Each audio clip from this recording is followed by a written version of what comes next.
what does x of minus z do? And to answer this question, we put z equal to e raised to the power j omega, as we always do, to interpret things in the frequency domain. Now, when you replace z by minus z, you are replacing e raised to the power j omega by, well, minus z is e raised to the power plus minus j pi times e raised to the power j omega for z equal to e raised to the power j omega.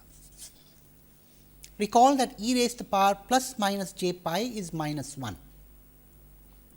So, now we have an interpretation for multiplication by minus 1 in the z domain.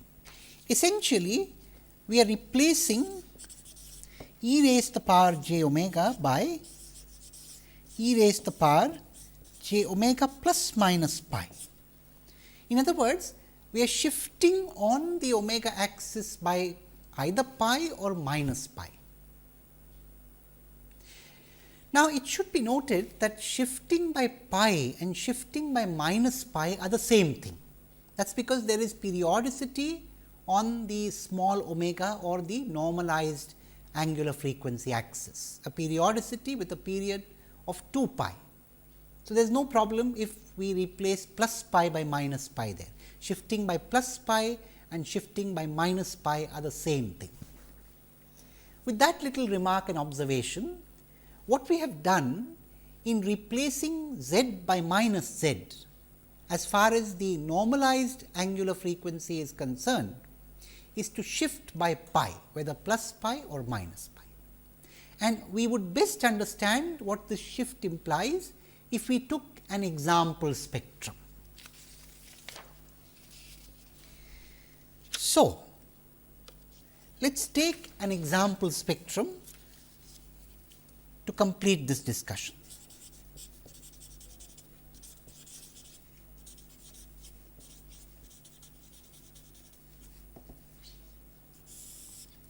Let us take this spectrum.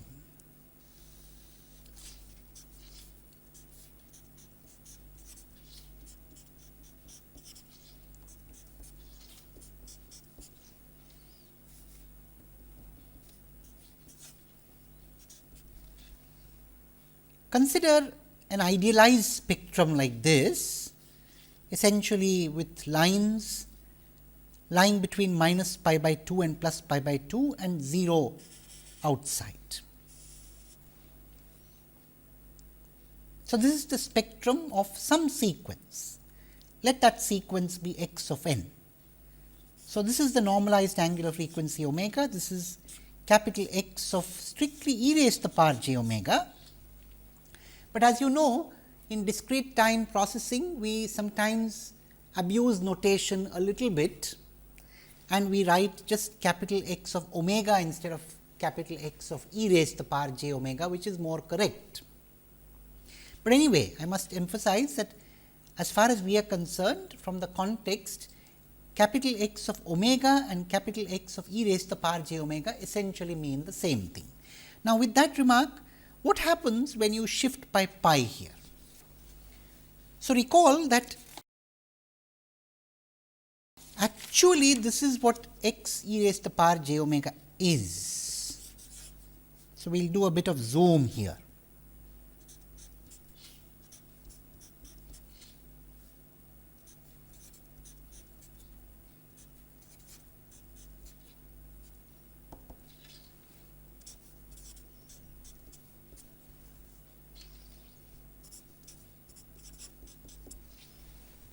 All right.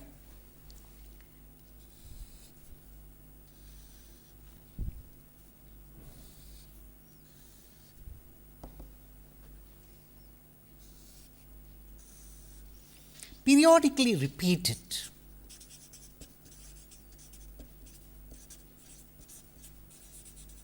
With a period of 2 pi.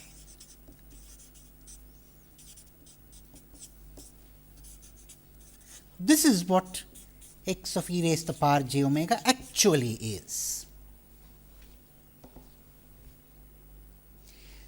can visualize, if you shift this either forward or backward by pi, it is going to give you the same thing, and what is going to appear after shifting by pi is the following. Would therefore appear like this. Again, we shall do a bit of zooming here.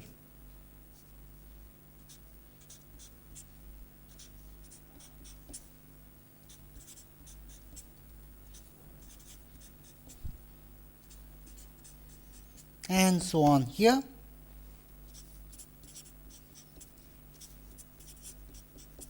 And so on there. So, now your triangles are around pi and then 3 pi and so on, and here around minus pi and then minus 3 pi and so on.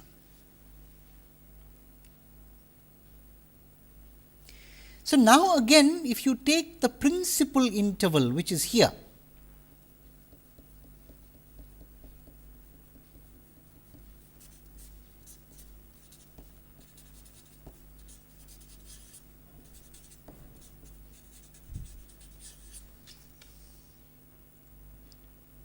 this is what we get. Now, we must be a little more explicit in our relationships here. So, in x of e raised to the power j omega, if you look at the principal interval minus pi to plus pi, we notice there are two segments here for the positive side of the omega axis and the negative side of the omega axis. Let us call the segment for the positive side A and the segment for the negative side A bar, and in fact, there is a reason for this. You remember that the discrete time Fourier transform has conjugate symmetry for a real sequence. So, it is with that reminiscence that we are writing A and A bar. I agree that if the sequence is complex, this conjugate symmetry would not be there, but very often we deal with real sequences, and therefore, it is useful to put the symbols A and A bar there just for emphasis. Anyway, now what we will do is, in x of e raised to the power j omega plus minus pi, we shall mark the a's and the a bars carefully. So, here again in the principal interval, this was actually a and this was a bar, is not it? And therefore, this was a and this a bar. And now, what we need to do is to expand the principal interval for our convenience. So, expanding the principal interval,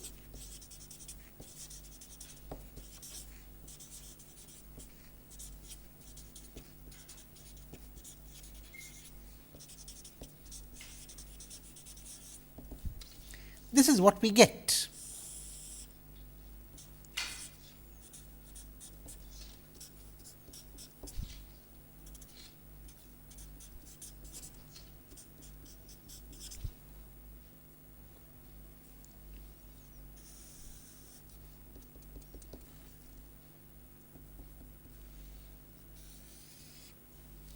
We get an a bar here and we get an a there. Now, just for convenience, I shall show in dotted on the same diagram what we had just for capital X. So, what I am saying is the solid lines here are x omega plus minus pi.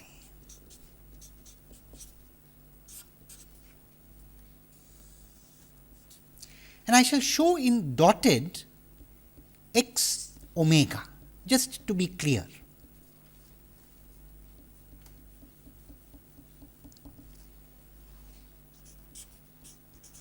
Again, forgive the abuse of notation where we have replaced e raised to the power j omega by just omega for clarity here.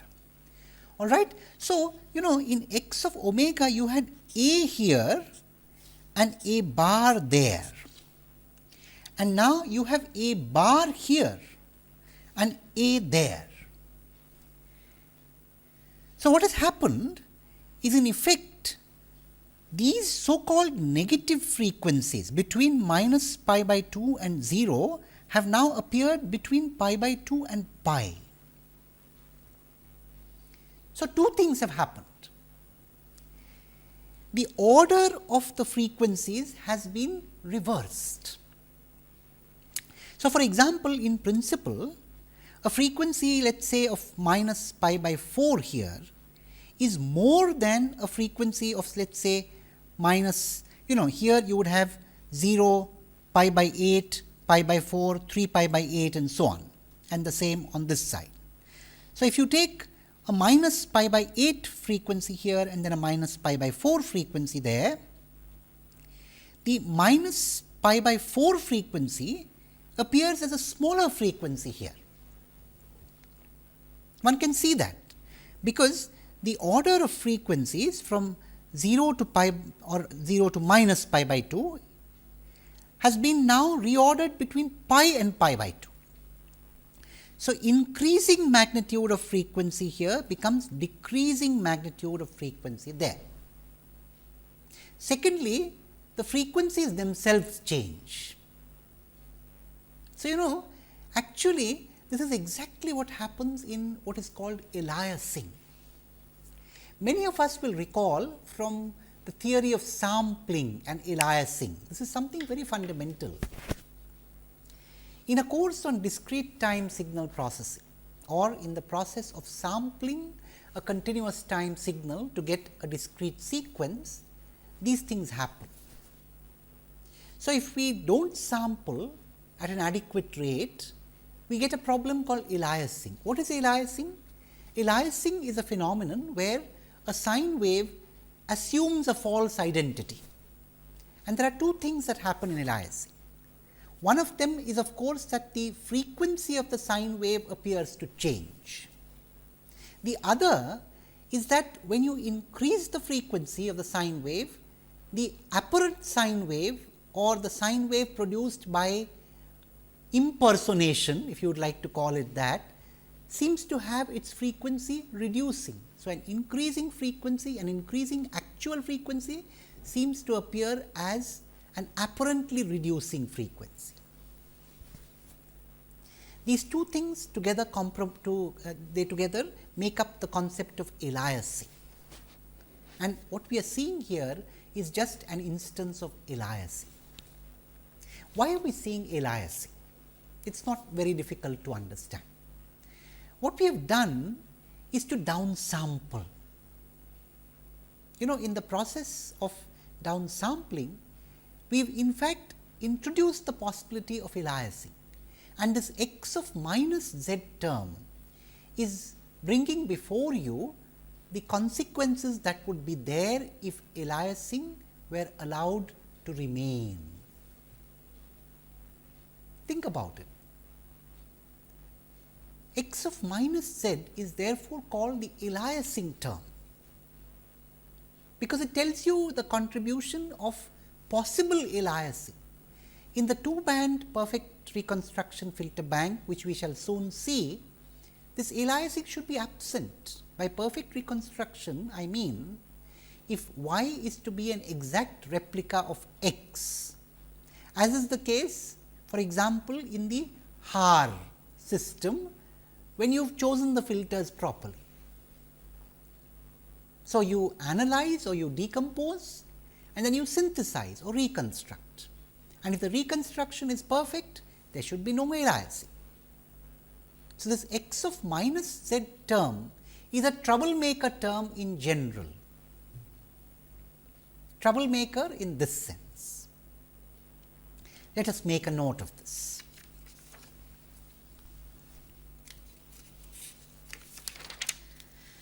So, the x of minus z term, or equivalently the x of minus e raised to the power j omega or x e raised to the power j omega plus minus pi term is the consequence of aliasing.